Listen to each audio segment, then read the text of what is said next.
Baik, perkenalkan, nama saya Citra Marliayanti, NIM 191416868, kelas manajemen A1, semester 5, dalam mata kuliah perilaku organisasi dengan dosen Adi Mursalin SEMM. Di sini saya akan meringkas bab 3, keberagaman dalam organisasi. Yang pertama, pengertian keragaman dalam organisasi.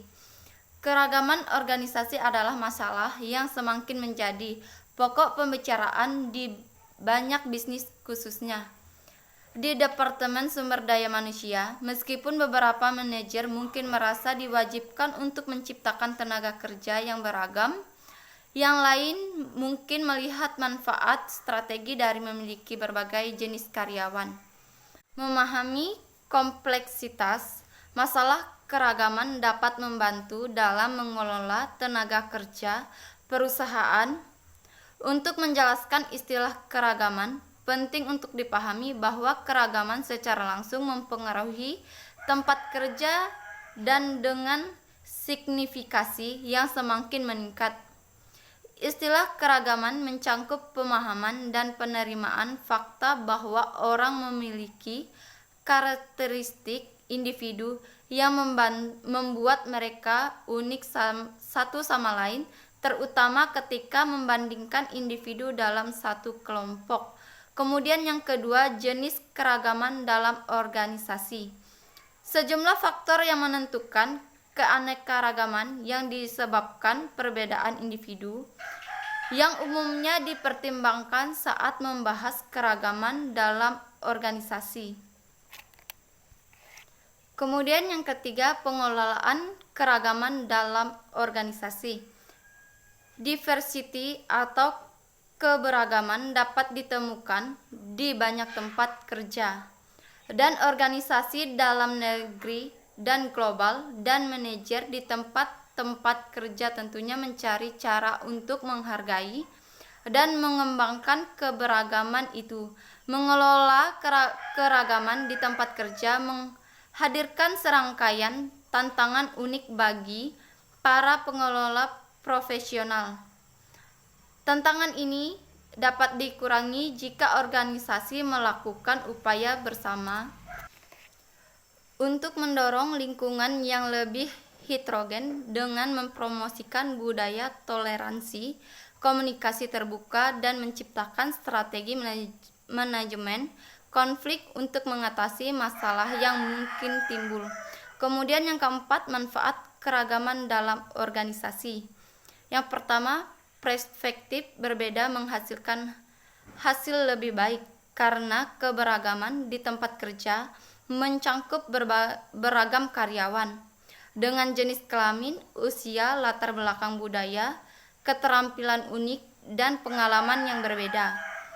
Mereka terikat untuk memiliki perspektif yang berbeda. Ini adalah titik pendorong saat membuat keputusan bisnis penting atau saat merencanakan, mengelola, dan menerapkan rencana bisnis. Kemudian yang kedua, sudut pandang unik. Ketidakpedulian tak terbatas dari individu-individu dalam sebuah tim berasal dari pengalaman dan sejarah kehidupan yang berbeda. Sudut pandang mereka unik. Perbedaan mereka membuat mereka unik sebagai sebuah tim. Grup yang beragam adalah tempat yang menghasilkan kreativitas, exposure, ide-ide baru, pemikiran baru, dan hasil bisnis baru. Kemudian yang ketiga, inovasi baru dan lebih baik. Pasar persaingan yang ketat saat ini membutuhkan inovasi yang konstan. Tempat kerja yang beragam memiliki peluang inovasi yang lebih tinggi. Ini berasal dari penggabungan ide dan perspektif yang berbeda, dan mendapatkan ide atau inovasi yang sama sekali berbeda. Kemudian yang kelima, tantangan dalam penerapan keberagaman organisasi. Yang pertama, komunikasi. Hambatan persepsi, budaya, dan bahasa perlu diatasi agar program keanekaragaman berhasil. Komunikasi yang tidak efektif dan tujuan utama menghasilkan kebingungan kurangnya kerja tim dan semangat kerja yang rendah. Kemudian resistensi terhadap perubahan. Selalu ada karyawan yang menolak untuk menerima kenyataan bahwa tataan sosial dan budaya di tempat kerja mereka berubah. Kemudian yang ketiga, penerapan kebijakan keberagaman di tempat kerja. Ini biasa menjadi tantangan utama bagi semua pendukung keberagaman. Berbakal hasil penelitian karyawan dan data penelitian, mereka harus membangun dan menerapkan strategi yang disesuaikan untuk memaksimalkan efek keragaman di tempat kerja bagi organisasi khusus mereka. Kemudian yang keenam, strategi mengelola keragaman dalam perusahaan. Menurut Rodrigo 2020, dalam menghadapi keragaman karyawan dalam perusahaan diperlukan strategi khusus sehingga karyawan dan latar belakang yang berbeda merasa diperlakukan secara adil. Yang pertama, sistem rekrutmen terbuka. Tinjau dan rancang ulang proses rekrutan untuk memastikan bahwa organisasi menarik lebih banyak pelamar dan rekrutan yang beragam. Kemudian yang kedua, ada banyak hal yang perlu diperhatikan dalam proses rekrutmen.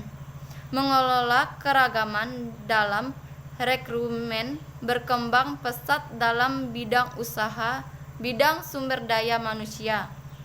Organisasi akan menemukan berbagai bahan referensi, kursus, dan ahli untuk membantu Anda di bidang ini. Kemudian yang ketiga, bangun komunikasi internal dengan baik. Komunikasi dalam lingkungan kerja memegang peran penting terhadap keberhasilan perusahaan. Pemimpin perlu meningkatkan komunikasi baik dalam menyampaikan informasi, tugas dan kewajiban karyawan, hasil kerja karyawan, dan tegur sapa antara atasan dan bawahan.